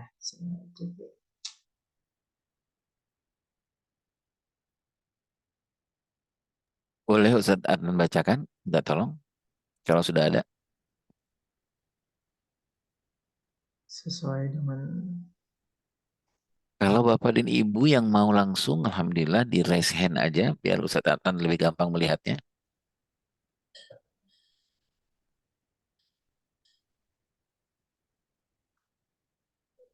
Alhamdulillah kita sekarang ada 141 lebih ya. 41. Silakan Ibu dan Bapak yang ada yang mau raise hand aja kemudian langsung. Di kolom chat ada ya Ustaz Adnan yang pertanyaannya? ini ada. Apakah paradigma mendidik anak ada pengaruh dari keimanan orang tua juga? Iya, saya jawabnya langsung Ustaz Adnan. Iya, tadi saya menyebutkan paradigma itu memang sangat tergantung kepada value ya, tergantung kepada apa yang kita anut sebenarnya, teman-temannya, Bapak Ibu semua. Paradigma itu sangat tergantung bagaimana kita memandang, tadi itu, memandang teori-teori, dalil-dalil gitu ya. Tadi saya contohkan, anak itu amanah Allah, itu prinsipnya dalam Islam, gitu ya. Amanahnya ada 5, gitu ya, amanah bagaimana menjaga fisiknya anak, potensi fisik, potensi spiritual, fitrah emosional, fitrah intelektual, fitrah sosial, gitu ya. Nah, ada orang keluarga yang mungkin bagi dia gitu ya, anak itu bukan amanah gitu ya. Kalaupun ada amanah cuman amanah fisik aja gitu. Nah, kenapa gitu? Karena begitulah pemahaman dia terhadap latar belakang agamanya, seperti itu pemahaman dia anak secara Islam ya, seperti itu. Sehingga memang berpengaruh kepada sikap dan tindakan. Jadi kalau ditanyakan adakah pengaruh dari keimanan, ya pasti. Pengaruh dari pengetahuan dari keagamaannya pasti. Allahu a'lam bishawab. Silakan Bapak Ibu jika ada yang ingin bertanya lagi. Ibu Isna ini, silakan dibuka. Assalamualaikum Ustadz. Waalaikumsalam warahmatullahi wabarakatuh. Ustadz izin tanya, kalau tadi kan paradigma perbedaan antara suami dan istri. Nah pertanyaan saya, paradigma tentang sudut pandang dari saya sebagai ibu dengan ibu saya, ibu mertua saya, atau bahkan lingkungan sendiri gitu dalam pola asuh anak. Ya, baik. Makasih banyak Bu Isna ini. Ini pertanyaan Bunda Isna ini adalah pertanyaan saya juga sebenarnya. Saya ngalamin juga nih Bunda. Karena dulu mertua ikut dengan saya gitu. Apa yang harus kita lakukan gitu? Kalau perbedaan pasti berbeda gitu. Jangankan dengan mertua, dengan pasangan saja kita berbeda. Ada kata ulama itu 2.200 perbedaan gitu ya antara suami dengan istri. Apa yang harus kita lakukan? Yang pertama menurut saya adalah acceptance gitu Bunda Isna ini. Acceptance itu penerimaan. Penerimaan itu bahwa kenyataannya begini. Nah, ini harus kita terima dulu tanpa menyalahkan keadaan. Misalnya apa? Kenyataannya adalah bahwa kita tinggal dengan mertua atau mertua tinggal sama kita. Artinya apa? Pasti akan ikut campur dalam persoalan pengasuhan cucunya gitu ya Bunda ya. Itu dulu kita terima gitu. Yang kedua adalah setelah kita terima, kenapa kita harus terima? Supaya kita nggak stres, gitu ya. Supaya kita nggak mikir-mikir gitu. Waduh, supaya kita kalau udah stres ya Bunda, gitu nanti depresi. Kalau depresi nanti kasihan kepada anak-anak. Nah, yang kedua menurut hemat saya adalah jangan pernah meninggalkan cek kosong pengasuhan, pola-pola pengasuhan kepada orang lain. Apakah itu mertua, apakah itu mbak misalnya, atau orang lain yang membantu kita. Jangan meninggalkan cek kosong pola. Maksudnya begini, gimana maksudnya ya Iran? Cek kosong pola itu maksudnya adalah kita kalau di rumah kita itu ada mertua, ada mbak dan lain-lain, kita antar suami istri harus dulu menentukan pola asuh kita seperti apa, gitu ya. Jadi kalau kita nggak tentukan, nanti pola asuhnya kosong kepada anak-anak, nanti akan diisi oleh orang lain, apakah itu mertua dan lain-lain. Nah, kalau saya mengusulkan, sepakatilah dengan suami, pola kita seperti apa sih, Mas? Gitu ya. Contoh nih, Ustaz Bunda Esna ini, pola kita membangunkan anak seperti apa? Nah, gitu ya. Ayo kita cari pola Islami membangunkan anak seperti apa. Kita harus kompak nih berdua. Gitu. Nanti pola ini yang harus kita sampaikan kepada mertua dan orang-orang di sekitar kita. Pola kami gitu ya, cara membangunkan anak seperti ini. Jadi kalau nanti kita misalnya nitip anak ke mertua dan lain-lain, kita sudah sampaikan, maaf ma, maaf ibu, maaf bapak, maaf ayah, nanti kalau anak bangun polanya seperti ini ya, gitu ya. Jadi yang menjadi tantangan tuh Bunda Isna ini adalah kalau kita nggak punya pola sama sekali. Kita nitipin anak, tapi kita nggak punya pola sama sekali gitu ya. Jadi apa yang terjadi? Ya pola karena dia kosong, maka diisi oleh orang lain. Polanya diisi orang lain. Misalnya apa? Bagaimana cara membangunkan anak? Suami istri nggak pernah sepakat polanya. Apa yang terjadi? Kalau kita nitip anak gitu di dekat di rumah mertua atau mertua yang di rumah kita cara membangunkan kita nggak ada polanya dan diisi dengan cara mertua gitu. Bagaimana cara mertua membangunkan anak? Seperti dulu waktu kita kecil. Sementara cucunya akhirnya beda banget dengan umur kita. Itu mungkin yang bisa saya jawab Bunda Isna ini. Allahu a'lam bishawab. Baik, terima kasih Ustadz. Sama-sama. Alhamdulillah kira-kira sudah terjawab ya Bu Isna ini. Ya, terima kasih Ustadz Akan. Nanti kalau boleh saya usulkan Bunda dan Ayah semua, kalau belum terpikirkan sekarang nggak apa-apa, nanti dicatat ulang aja. Nanti pertanyaan itu dikirimkan ke Sahabat Quran Pusat. Nanti Sahabat Quran Pusat menyampaikan ke saya.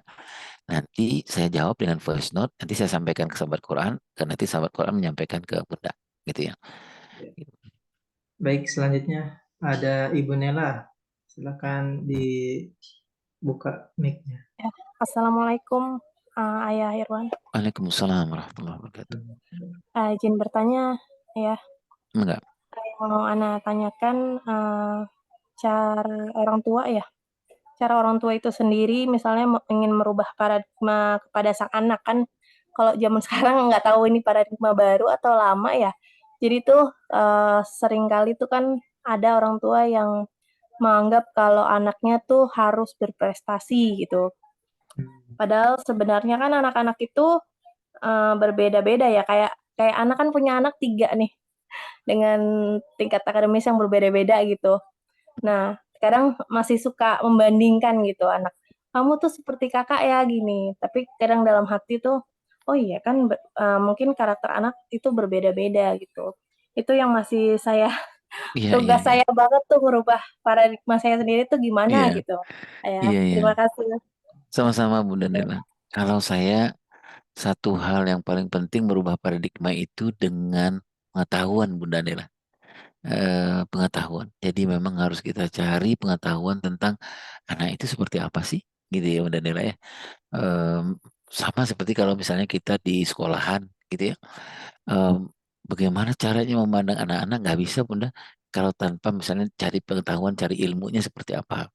Nah saran saya Bunda adalah yang paling gampang itu sebenarnya belilah buku tahap perkembangan anak, gitu ya.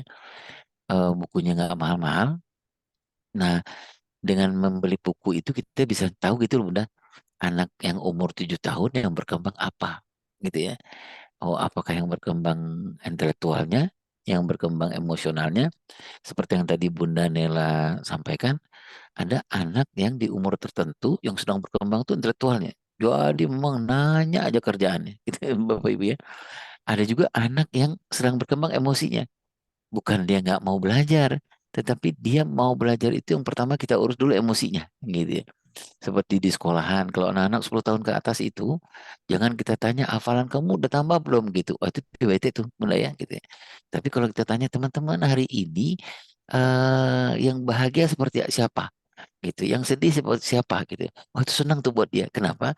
Karena tahap perkembangan emosinya sedang berkembang di umur itu. Nah, saya sarankan ke Bunda adalah, ayo kita kita cari, kita punya di rumah itu tentang buku tahap perkembangan anak sehingga kita tahu seperti apa sebenarnya perkembangan anak. Gitu. Tadi saya ceritakan di awal Bunda Nela. Kadang-kadang kan ada anak kita ya di umur tertentu kalau kita suruh dia jawabnya enggak. Apa aja enggak. Mau makan enggak, minum enggak, mandi enggak gitu. Sehingga kita marah gitu ya. Ya Allah kecil-kecil udah ngelawan. Dia enggak ngelawan sebenarnya. Emang tahap di umur itu dia memang lagi mencoba eksistensi dia gitu ya. Gitu. Kalau bilang enggak gimana nih? Itu Bapak Ibu. Itu mungkin Bunda Nela. Saya sebenarnya menulis buku yang tentang tahap perkembangan Bunda Nela ya. Eh, saya nggak tahu nanti bagaimana caranya. Saya nulis buku tentang anakologi. Anakologi itu tentang bagaimana cara kita memahami. Saya nanti diskusi dengan Ustaz Khairul mungkin. Bagaimana kita memiliki ini. eh, apa contohnya ya? Nantilah kita diskusikan bukunya. Anakologi itu buat para guru dan para orang tua menurut hemat saya agak lebih gampang kita memahami anak-anak kita. Gitu mungkin Bunda Nela. Naam, syukran ayah atas Wah, penjelasannya. salah. Baik, mungkin satu lagi ya Pak. Ya. Terakhir. Assalamualaikum Ustaz. Terus ini dulu ke Ustaz Sarif kan sudah tadi ya. Ustaz sabar ya Ustaz ya. Nanti ke Elva Lestari. Elva Lestari. Nah, Ustaz Sarif nanti kita ketemu di Tarakan ya Ustaz. Assalamualaikum Ustaz. Waalaikumsalam. Saya ingin bertanya, saya punya anak 3 usia remaja, SMP perempuan, SMA perempuan, dan menjelang kuliah laki-laki. Jadi yang ingin saya tanyakan, bagaimana paradigma kita dalam berkomunikasi dengan anak perempuan usia SMP, SMA dengan usia kuliah, apakah sama? Apalagi yang misalnya berkaitan dengan pertanyaan tentang lawan jenis gitu. Apalagi kan sekarang kan zamannya berubah, yang seperti Ustadz bilang, walaupun mereka kalau yang 2 yang cewek kan, yang akhwat dua-duanya di pondok. Begitu pulang itu ya kita batasin pun, tidak kita kasih handphone pun, tetap aja handphone bisnis orang tuanya dipinjam, diambil, dipakai gitu kan. Kemudian kalau yang udah kuliah kan memang udah mau kuliah kan, menjelang kuliah memang selalu pegang handphone. Nah itu bagaimana cara komunikasi efektif yang baik untuk berbicara dengan mereka gitu, apalagi yang berkaitannya dengan lawan jenis, karena kan sudah usia seperti itu gitu. Itu aja Ustadz. Syukron Ustadz. Ya, makasih banyak Bunda Elva. Nanti pertanyaan komunikasi kita jawab nanti ya Bunda Elva ya. Gitu. Nah sekarang kita bicara soal paradigma saja dulu. Nah saya paradigma tadi sudah saya sampaikan di slide yang kedua terakhir. Jadi paradigmanya gini Bunda Elva, kita memandang anak 0 sampai 7 tahun gitu seperti apa cara kita berpikir melihat anak 0 sampai 7 tahun. Nah, tadi saya contohkan tuh Bunda ya. Anak 0 sampai 7 tahun itu yang pertama adalah kita tahu cari dulu tahap perkembangannya seperti apa. Tahap perkembangannya adalah yang pertama, dia gampang terpengaruh dari luar. Kemudian sangat ego, gitu Bunda ya. Nah, kemudian gampang berubah. Nah, gimana caranya gitu? Cara pandang, cara kita mengasuh anak kita. Tadi saya menuliskan diarahkan, dibiasakan, diteladankan. Bagaimana dengan anak 8 sampai 15 tahun sampai umur sekitar 20 tahun seperti apa? Tadi saya sudah tuliskan perkembangannya begini. Seperti apa paradigmanya? Berdialog, jangan banyak menginstruksikan, tapi lebih banyak membimbing, jangan banyak memaksa, tapi banyak melibatkan. Tiga itu saja, Bunda. Nah, kalau paradigmanya itu dulu yang kita samakan, itu dengan pasangan kita, dengan suami. Kalau punya anak sampai 7 tahun, jangan fokus kepada yang kurang-kurang, tapi fokuslah kepada yang positif, gitu Bunda ya. Kalau punya anak yang tadi umur 10 tahun sampai umur 15 sampai umur 20 tahun, jadi kalau ada apa dialogkan, gitu ya. Jadi jangan main pokoknya gitu ya. Kemudian kalau ada apa-apa dengan anak-anak itu, paradigma barunya adalah jangan banyak memberikan instruksi tapi membimbing gitu. Misalnya dia habis mandi anduk taruh di mana-mana. Itu kalau paradigma baru jangan kita langsung anduk taruh di belakang gitu. Waktu itu mungkin dia taruh, tapi mungkin besok dia nggak taruh. Itu kenapa? Karena dia nggak dibimbing gitu ya. Nah, kemudian yang ketiga yang tadi itu. Nah, bagaimana komunikasi efektifnya? Saya mohon izin nanti kita bahas lagi. Mudah-mudahan gini Bunda Nela. Saya nanti akan sampaikan Ustaz Khairul apa tema-tema yang kita bahas itu ya Ustaz Khairul ya. Dari bukan ini apa, bukan ini kenapa, apa. Nah, saya bikinkan sedikit apa resumenya. Nanti kita share ke Bapak Ibu semua. Jadi Bapak Ibu tahu misalnya bulan depan kita mau bahas komunikasi nih gitu ya, gitu. Atau bahas apa, nanti kita udah siap-siap gitu. Mungkin gitu ya Bunda Elva ya. Wallahu a'lam bishawab. Terima kasih Bunda Elva sudah bertanya. Baik, mungkin dicukupkan dulu sampai sini pertanyaannya. Bagi para peserta yang ingin bertanya, silakan nanti bisa bertanya di Google Form yang sudah disiapkan ya di grup WA. Dan juga saya ingatkan kembali bagi peserta yang belum melaksanakan presensi kehadiran, mengisi presensi kehadiran, silakan diisi karena nanti akan mendapatkan voucher diskon ya dari Umi Akikah. Baik.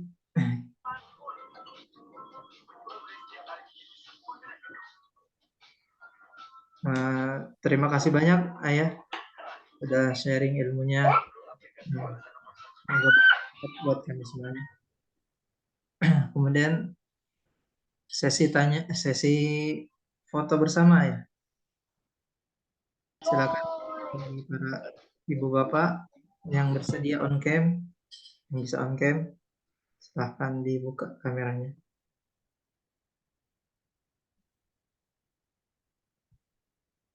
Ya. Saya hitung sampai 3 ya. Siap-siap. Nah, 1, 2, 3. Sudah Mbak ya? Oke, siap. Baik, kita menuju acara terakhir yaitu penutup. Sebelumnya saya ingin mengucapkan apresiasi, terima kasih banyak kepada para peserta, khusus juga pada Ayah Irwan yang sudah sharing ilmunya kepada kami semua. Insya Allah sangat bermanfaat buat kita semua. Dan saya ingin meminta maaf bila banyak kekurangan, banyak salah. Baik, kita tutup acara pada malam hari ini dengan mengucapkan hamdalah. Alhamdulillahirabbil alamin. Rabbil alamin.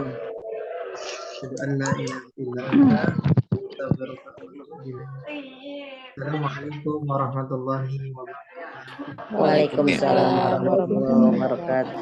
Pamit ya Bapak dan Ibu, mohon maaf lahir batin. Insya Allah ketemu lagi insya Allah ya. Amin. Assalamualaikum warahmatullahi wabarakatuh. Waalaikumsalam warahmatullahi wabarakatuh. Rezeki lahir Ustaz.